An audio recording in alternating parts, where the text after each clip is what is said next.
Dottor Colauti, cosa ne pensa qua del Far East Festival?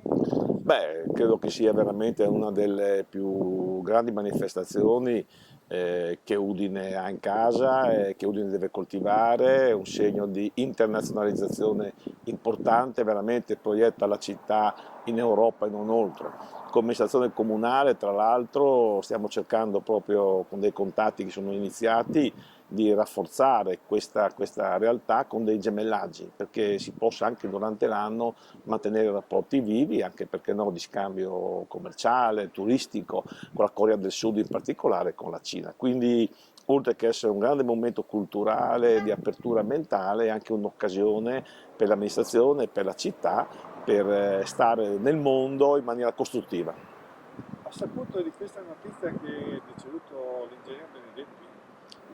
Sono rimasto francamente scioccato perché stavo appunto venendo qui al Far East e mi è arrivata la notizia, un po' incredulo anche perché in questi giorni abbiamo avuto dei contatti come comune con Confindustria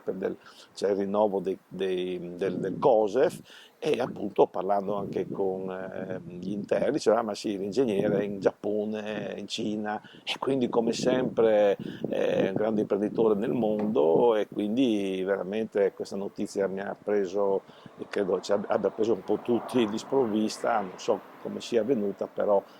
al di là anche delle vicende recenti, insomma delle polemiche, è uno dei più grandi imprenditori della nostra regione, è sicuramente una grave perdita, ma anche per la Confindustria stessa, quindi per quello che vale, insomma, le mie condoglianze sono veramente sentite. Mi auguro insomma che il suo segno, la sua capacità di fare impresa rimarrà, anzi sono convinto rimarrà presente in tutti noi e cercheremo insomma di ricordarlo anche facendo cose positive, non ultima stiamo vedendo, assistendo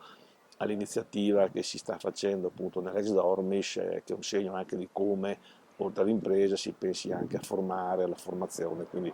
una grande persona di cui dispiace veramente questa improvvisa Sì. dipartita. Grazie di tutto.